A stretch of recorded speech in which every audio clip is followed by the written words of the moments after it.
Hi there, my name is Andrea and today we will be discussing some paraphrasing and referencing skills.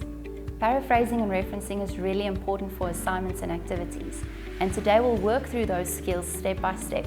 Let's get started. Why do we need to paraphrase and reference when preparing assignments and activities? Well, first of all, we paraphrase and reference to avoid plagiarizing someone else's work. By changing content to our own words and giving credit to the original author, shows respect for the author's copyrights and intellectual property, thus avoiding plagiarism.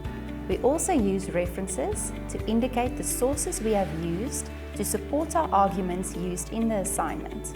And lastly, we provide references in text and in the list of references to assist the reader to find your sources if they want to read more on the topic discussed in your assignment. But how do we approach paraphrasing? Paraphrasing is when you express the meaning of the original content using different words, thus rephrasing the content. Let's look at some easy steps to help you paraphrase. Step 1. Read through the whole passage and make sure you understand its meaning. Consider reading the passage more than once and then put it away. Step 2. Summarize the passage in your own words as far as you can. Remember to keep the technical or subject-specific terms the same. Step 3.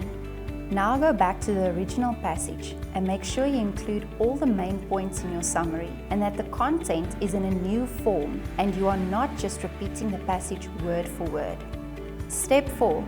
If you can't change some of the words in the original text yourself, use a thesaurus to find an alternative. Be careful not to overuse the thesaurus. Note that sometimes the original content can't be paraphrased, usually in the case of a definition or a statement with significant impact. If this is the case, you might consider using a direct quote. We will look at direct quotes when we discuss referencing later on. Step 5. Record all the in-text references you have used to write the new passage. Tips for paraphrasing. Never use any slang or informal language. Always write in the third person. Don't use I or we. Don't just change the order of the words, change the actual words by using different phrases and synonyms. Combine sentences from different paragraphs and even different sources. Use safe assign or Turnitin to check your similarity. If your similarity is high, you may work on your paraphrasing even further before submitting your assignment. Remember, paraphrasing is a skill that you develop by practicing. Let's look at an example. On the left, we have the original paragraph, and on the right, the paragraph we paraphrased with in-text referencing. One way to reference and paraphrase at the same time is to use the author of the original content in the paraphrased sentence and not just in brackets after the sentence. Look at the very first sentence of the paraphrased paragraph. Niemann and Nieuwenhuisen, open bracket 2014, close bracket, urges entrepreneurs to consider the metaphor of the window of opportunity when exploring new business ventures. Entrepreneurs should constantly analyze the business environment to find parts of the market not being served by competitors which they might be able to satisfy and produce profit from. Profit is usually made when entrepreneurs produce goods or services to customers over a period of time. And then, the last in-text reference, open the bracket, Niemann and Nieuwenhuisen, comma, 2014, close the bracket, and full stop at the end. How to make referencing easier. Now that we know why we should reference, let's look at some tips to make referencing easier. Always keep your referencing guide at hand. Never do referencing from memory. Refer back to the guide to check every reference. Keep an additional document with copied links to sources used. Reference as you do your assignment, in text and the list. The rule of thumb is a minimum of 2 references per page of content provided. Use credible academic sources, textbooks, handbooks, academic articles, government reports, and online databases. Never use Wikipedia or any social media, including LinkedIn. Where do I get the IIE Harvard Referencing Guide? Some of you might not have the IIE Harvard Referencing Guide yet. Let's look at where you can find it. Go to the Vasity College website and click on My VC. Choose the library link, a red square in the middle of the page. On the top ribbon menu, choose Referencing and Plagiarism Prevention. Then scroll down to the Referencing Styles and choose IIE Referencing Guide. Now, in the top right-hand corner, click on Download, the downward pointing arrow to save the guide. Now you can save the guide on your device or print it. Now that we have the IIE Harvard Referencing Guide, let's look at some in-text referencing. There are two types of in-text references: paraphrasing combined with references and direct quoting with referencing. Let's first look at paraphrasing plus the reference. Type 1A, paraphrase plus the author and the date in brackets. Let's look at the example. Due to an increase in demand, cattle farmers are forced to breed an average of 80 calves per season in order to reap benefits from the newly established market. Now we put the in-text reference. You open your bracket, you provide the author's surname or the name of the website, comma, the year in which the content was published, you close the bracket, and very important, you provide a full stop after the bracket. Let's look at the second type, type 1B. We will paraphrase and provide the author outside of the bracket, and then lastly the date inside of the bracket. Look at the example. According to Detoy, open the bracket, 2018, close the bracket, comma, cattle farmers are forced to breed an average of 80 calves per season to keep up with the demand and reap the benefits from this newly established market, full stop. Now let's take a look at direct quotes with references. Type 2A, you provide the direct quote plus the author, date, and page number inside of the brackets. Let's look at the example. First, we open the quotation with a single quotation mark. Then we continue the sentence. While the demand for calves have increased a lot in 2018, farmers have to breed an average of 80 calves a season to keep up with the demand. They want to benefit from this new market. Close with a single quotation mark. Then we open the bracket for the in-text referencing.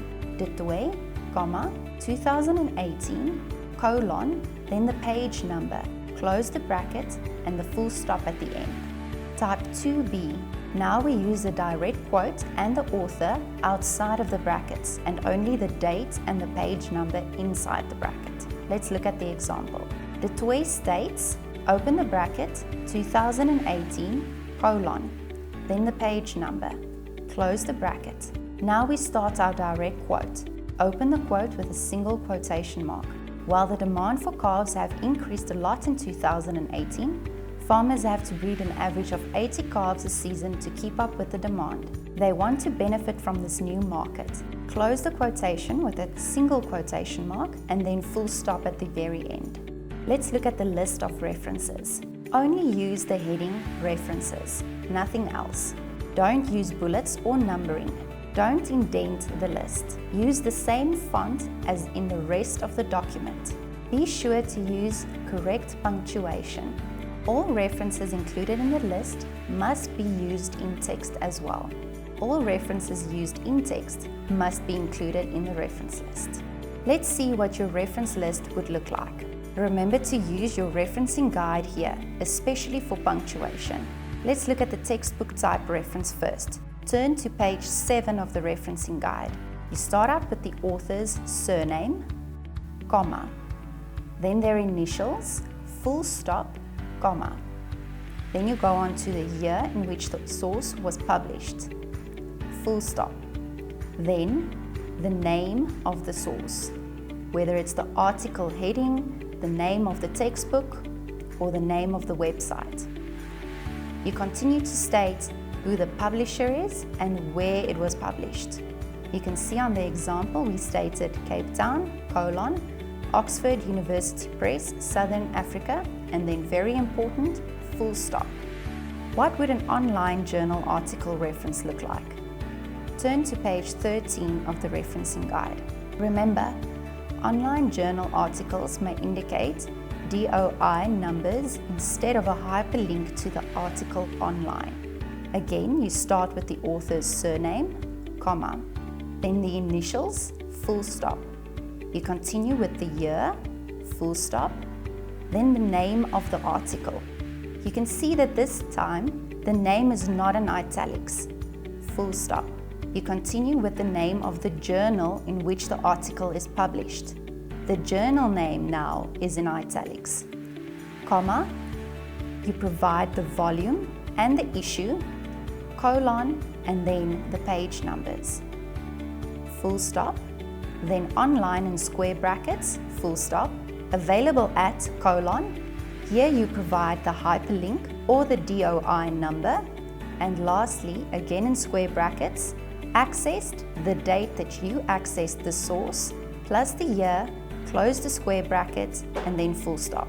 Be sure that you can see the difference between the book reference and the online journal reference. Lastly, we'll look at the website type reference. Turn to page 14 of your referencing guide. Now we start with the organization's name. The example states World Health Organization, full stop. Then the year in which the website was last updated, full stop. Now you provide the page name, comma, and the date when this content was written if available, full stop. Then online in square brackets, full stop, available at, colon, and then you provide the link to the web page. Lastly, accessed, in square brackets, the date that you accessed this content, close the square brackets, and full stop. And that's it from my side. I hope this video helps you when preparing activities and assignments. Good luck.